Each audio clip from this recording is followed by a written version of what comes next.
Y en medio de todo esto, una realidad brutal. La cabina del Delta S4 era un infierno. El motor central desprendía tanta temperatura que el interior llegaba a los 60 grados centígrados. Biasion y Allen llevaban hielo bajo los asientos y Toivonen vomitaba en etapas largas por deshidratación. Probaron a meter ventiladores adicionales, pero se fundían.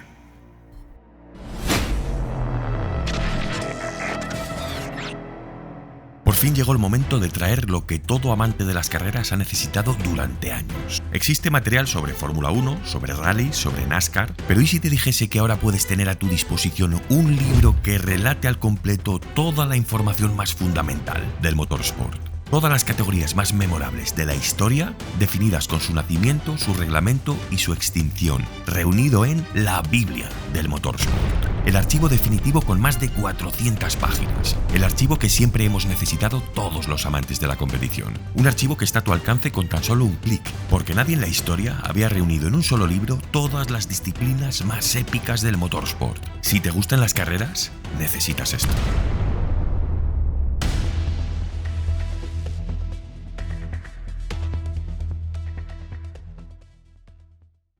Había una cifra que Claudio Lombardi nunca compartió con la prensa, una cifra que pocos conocieron dentro de Abarth.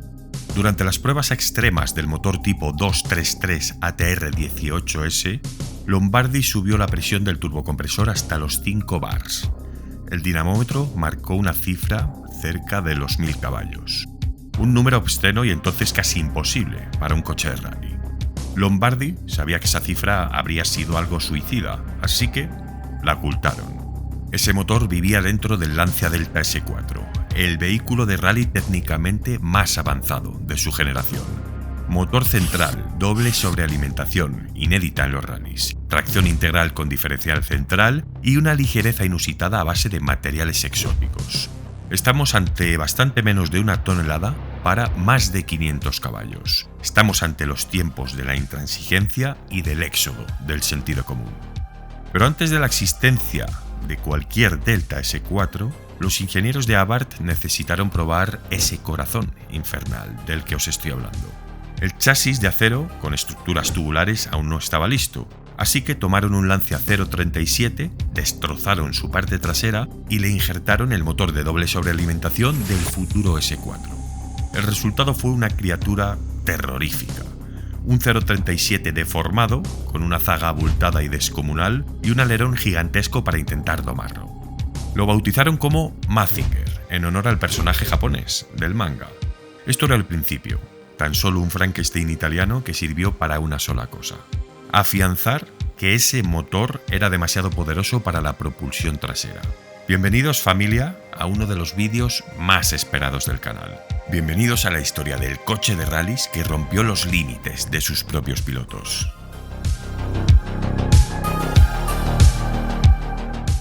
El reglamento del Grupo B entró en vigor en 1982 y cambió para siempre las reglas del juego. La FISA había abierto la caja de Pandora y lo que salió de ahí fue la era más salvaje y más brutal de la historia de los rallies. En este tramo de la historia, justo, Lancia tenía un problema enorme.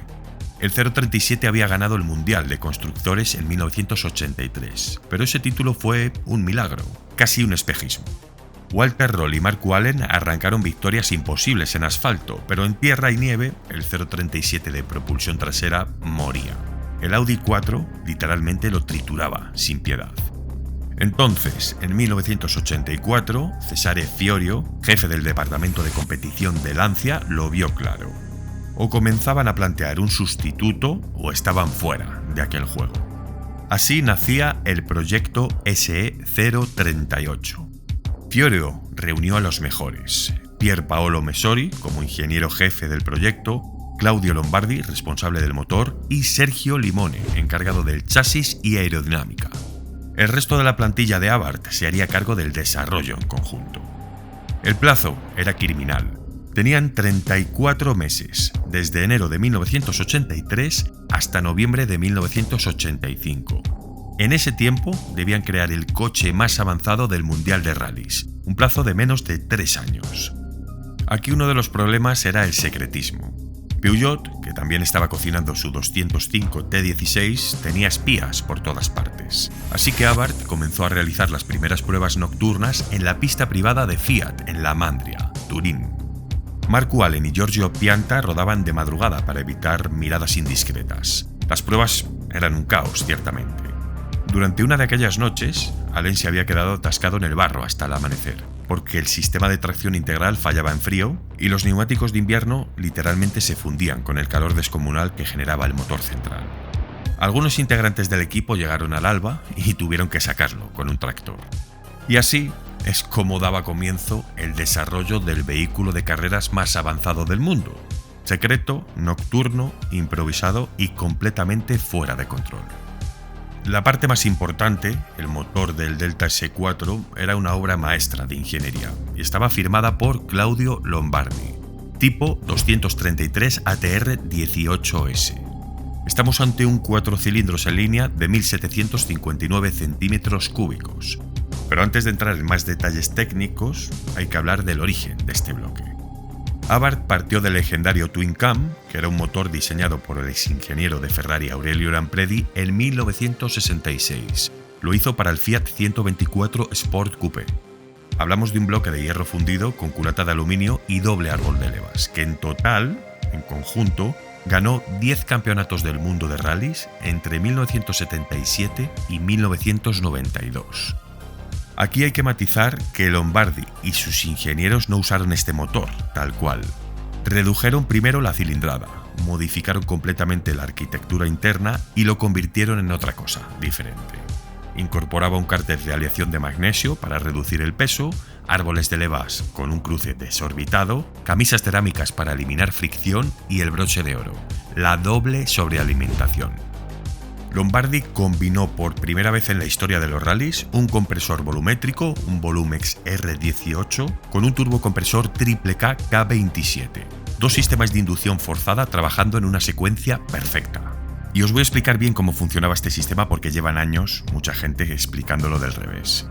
El aire entraba primero al turbocompresor, que lo precomprimía aprovechando los gases de escape y subía presión de forma progresiva con un máximo tarado a unos 2,2 bars. Ese aire ya comprimido pasaba por el primer intercooler y luego era enviado al compresor Volumex, que estaba conectado por correa al cigüeñal, y entraba en acción desde apenas 1500 revoluciones. Tras la segunda compresión, el aire pasaba por el segundo intercooler antes de llegar al colector. La coordinación mecánica y térmica de ambos sistemas era extremadamente delicada. Su ajuste exigía mapas de combustible de control de presión muy precisos, y por ello estaban gestionados por una inyección multipunto Weber-Marelli con encendido electrónico. Vale, y ahora vamos a aclarar, ¿por qué el aire entraba primero al turbo y después al compresor Volumex? Pues porque el sistema estaba pensado para eliminar el turbolag y no para que el compresor fuese quien iniciaba la secuencia. Sí que es cierto que el compresor ofrecía una potencia inmediata, desde las 1500 revoluciones, pero a su vez hay que tener en cuenta que consumía mucha potencia del motor, ya que al estar conectado directamente al cigüeñal, por correa, le robaba caballos al mismo. Si le metiésemos aire normal, sin presión, al compresor, este tendría que hacer él solo todo el trabajo y gastaría muchísima más energía. La genialidad del Delta S4 es que el turbo le hacía el trabajo gordo antes. Precomprimía el aire con los gases de escape y se lo servía en bandeja al compresor, y así este solo tenía que comprimir aire que ya venía a 1,5 bars y lo hacía, por tanto, con mucho menos esfuerzo, robándole muchísimos menos caballos al cigüeñal, es decir, al motor. En sus orígenes, durante 1985, hablamos de cifras oficiales en torno a los 450 caballos a 8.000 revoluciones. En 1986, en configuración de asfalto, llegaron a 480 caballos a 8.400 vueltas, con estimaciones, ojo al dato, que alcanzaban los 550 caballos en configuraciones extremas de carretera. Pero en los test privados de Abarth, cuando subieron la presión del turbo hasta los 5 bars, el dinamómetro marcó más de 900 caballos, números demenciales para un 4 cilindros derivado de un Lampredi y con menos de 1800 centímetros cúbicos. Aquella brutalidad tuvo un precio altísimo. La carga parásita del compresor volumétrico era tan brutal, tan salvaje, que en los primeros tests chamuscaban embragues en apenas 50 kilómetros. Los mecánicos de Abarth se quedaban sin repuestos cada 2 días, y la solución a esto fue improvisada, desesperada y completamente fuera de manual, porque comenzaron a montar embragues de tractores Fiat y Landini, ya que aguantaban mejor el castigo monstruoso del Volumex. Todo esto es real, está documentado. Son anécdotas que han ido relatando los propios mecánicos de la época, entre ellos el ingeniero Vittorio Roberti y otros ex-Abarth como Sergio Limone, en entrevistas de Rally Story o en el libro Lancia Delta S4 del propio Vittorio y de Luca Gastaldi. Ahí os lo dejo en pantalla. En una ocasión, en plena madrugada, durante los test secretos en la Mandria, que os he mencionado, un ingeniero tuvo incluso que improvisar montando un embrague de un Lancia Delta de calle, solo para poder continuar con las pruebas al amanecer. Así eran las cosas. Con 890 kilos de peso y más de 550 caballos, el Delta S4 aceleraba de 0 a 100 km por hora en 2,3 segundos sobre grava. Estamos ante una relación peso-potencia inferior a 2 kilogramos por caballo. Esto era un descontrol total materializado en coche. ¿Y qué hay de la estructura? Porque cuando Abarth partió del monocasco central de acero, resolvería el conjunto anclando dos subchasis tubulares completamente desmontables. Uno delantero que sostenía el eje directriz y otro trasero que cargaba con el motor longitudinal, la caja de cambios Hewland de 5 velocidades, el diferencial viscoso central y el eje trasero completo. Era una arquitectura modular, fijaros, heredada directamente del Lancia 037, que permitía a los mecánicos desmontar secciones enteras del vehículo en cuestión de minutos, sin tener que desmantelar la estructura completa. La carrocería era pura ciencia ficción para mediados de los 80. Moldeada mediante paneles Kevlar y fibra de carbono totalmente seccionados, ciertamente definían un conjunto siniestro y raro, ¿verdad? Esa es la palabra. En aquellos tiempos, al verlo de primeras, ahora estamos acostumbrados, pero entonces era como un vehículo inacabado, ¿no? Era como un oscuro edificio de esos en obras que nunca se llegó a rematar. Y entonces llegó el momento en el que Abarth tuvo que buscar soluciones para lo que ya tenía anclado a la carrocería, para toda esa potencia desorbitada. Estamos ante un equipo que aún no tenía experiencia alguna en sistemas de tracción integral, así que hicieron lo que cualquier italiano pragmático haría: contratar a unos británicos para que hagan el trabajo por ellos. Hewland y Ferguson fueron quienes les enseñaron este oficio. Los primeros prototipos estaban rodando con diferenciales comunes, porque Hewland tardaba en entregar las piezas definitivas, y aquellos monstruos patinaban como un pato borracho sobre el hielo cada vez que intentaban salir de una curva cerrada. Pero cuando el sistema final estuvo listo, fue una obra maestra de ingeniería modular. Teníamos un diferencial central viscoso con un reparto asimétrico, 25% delante y 75% detrás, para mantener ese carácter de propulsión trasera que el Lancia adoraba. Y luego, los dos diferenciales mecánicos ZF en cada eje, distribuyendo el par con la precisión de un francotirador. Otra de las cosas relevantes de estos Grupo B era que el piloto podía reequilibrar el reparto de frenada desde el habitáculo, en marcha. En la cabina, bajo el lado derecho del volante, había una rueda con 6 posiciones. Mediante un giro de muñeca, el piloto regulaba en tiempo real la presión hidráulica que llegaba a cada eje. Desde un 75% delante y un 25% detrás, ideal para asfalto seco y frenadas tardías, hasta un 50-50, perfecto para tierra, grava o lluvia, donde convenía bloquear antes el tren trasero para ayudar al coche a girar. Os pongo en situación. Toivonen entraba en una horquilla helada y giraba 2 clics la ruleta enviando el 50-50 a cada eje para que el S4 derrapara de culo y girara rápido, sin perder tracción delante. Después, cuando salía a la recta de asfalto, volvía a un 75% delante y un 25% detrás, con otros 2 clics de ruleta. El coche dejaba de sobrevirar y clavaba el morro como un kart al frenar. Ese cambio brutal en medio segundo era una de las razones por las que el Delta S4 parecía tener vida propia.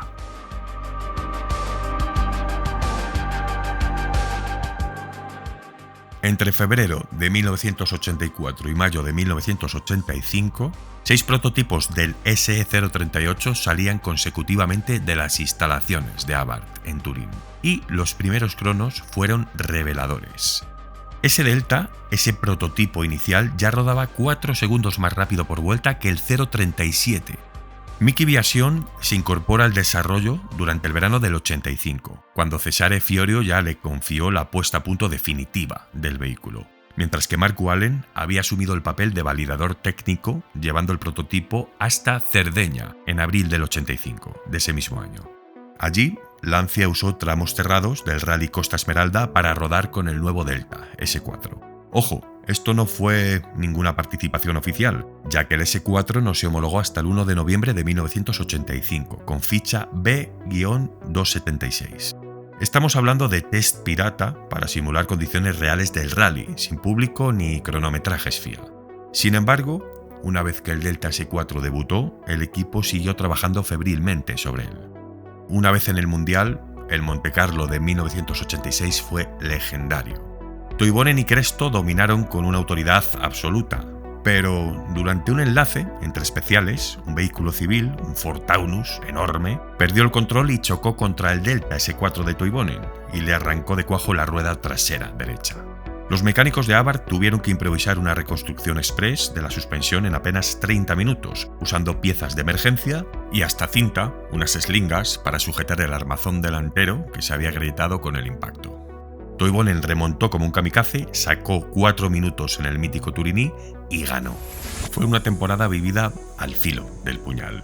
El Delta S4 devorando rallies, Allen y Viación encendidos, y después el Sanremo convertido en un éxtasis. Marco Allen se proclamó campeón, pero tan solo durante 12 días, ya que una puñalada burocrática por parte de la FISA le arrebató el título para dárselo a Peugeot. Después de esto, y de la tragedia de Córcega, quedó escrita la historia más turbia y conflictiva del Grupo B. El Lancia Delta S4 lo tuvo todo, menos la corona. Os recomiendo ver estos dos vídeos que complementan perfectamente esta historia. Tanto el conflicto de Sanremo, en el que le arrebataron los puntos a Marco Allen y perdió el Mundial, como el desastre de Córcega, en el que fallecieron Henry Toivonen y Sergio Cresto. Si nos remontamos un poco más atrás, resulta que semanas antes del Rally de Portugal, del 86, Lancia había llevado a dos S4 al circuito de Estoril para un test privado, ¿no? Sin nadie fuera del equipo, ni prensa ni cámaras. Henry Toivonen se subió, estaba en cabina. Le habían montado slicks, el boost fijo en los 2,2 bars habituales y dio unas cuantas vueltas al circuito a cuchillo. Nini Russo, integrante del equipo, se fijó en el cronómetro y años después soltó la bomba. Al parecer, el tiempo que marcó Henry lo habría metido entre los 10 primeros de la clasificación de Fórmula 1, la misma que se había hecho en el circuito unas pocas semanas antes. Con los años, esta historia se romantizó, ¿no? Se hinchó demasiado. Que si un sexto puesto, que si hubiera humillado a tal... pamplinas, ya sabéis cómo son estas cosas. Lo que sí quedó grabado es que en ese momento un Delta S4 fue bastante rápido, incluso igual o parecido que muchos monoplazas de los que corrían en la máxima categoría. Por desgracia, 6 semanas después de este evento, ese mismo coche y ese mismo piloto perecieron en Córcega. Aquel 2 de mayo de 1986, el mundo del rally perdió a uno de sus mejores pilotos y también parte de su alma. Pocas horas después, Jean-Marie Balestre, presidente de la FISA, anunció la prohibición del Grupo B para la temporada siguiente. Audi y Ford se retiraron de inmediato. El Grupo S, la siguiente evolución con vehículos aún más radicales, también fue cancelado antes de nacer. Estamos ante el pico de la ingeniería de los rallies en los años 80. El pionero del Twin Charging, ¿no? Para eliminar el lag, chasis de acero con subchasis desmontables, Kevlar y carbono, tracción integral ajustable, la cumbre de la ingeniería. El Lancia Delta S4 disputó 12 rallies en total con el equipo oficial entre el 85 y el 86 y logró 5 victorias. Y de un total aproximado de unas 356 especiales disputadas, se impuso en 154. Al final, el Lancia Delta S4 se fue y se llevó con él a sus héroes, Henry Toivonen y Sergio Cresto. ¿Demasiado rápido para 1986 o quizás demasiado avanzado para perdurar en los 80? Como siempre, vosotros tenéis la última palabra.